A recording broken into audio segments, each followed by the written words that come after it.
रामकृष्ण हरी. तुकाराम महाराज गाथा अभंग आणि भावार्थ. अभंग 135. बाळ पापा म्हणे काका तरी तो का निपराध, जैसा तैसा भाव गोड पुरवी कोड विठ्ठल. साखरेसी म्हणती धोंडा तरी का तोंडान रुचे, तुका म्हणे आरुष बोल नवे फोल आहाच. एखाद्या लहान मुलाने चुकून वडिलास काका म्हटले तरी काही बिघडत नाही, त्यामुळे बाप काही परका होत नाही.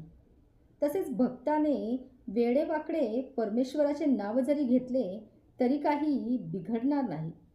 त्यातील भाव पाहून ईश्वर त्याचे मनोरथ पूर्ण करतो. साखरेस धोंडा जरी म्हटले तरी काही तिची गोडी तोंडाला कमी लागत नाही किंवा साखरेची गोडी काही कमी होणार नाही. त्यामुळेच तुकाराम महाराज म्हणतात, भक्ताचे बोल ओबड धोबड दुर्बोध जरी असले तरी ते काही व्यर्थ ठरत नाहीत किंवा ते वायाही जात नाहीत. ते परमेश्वरास अधिकच प्रिय वाटतात आणि अधिकच आवडतात. पांडुरंग पांडुरंग.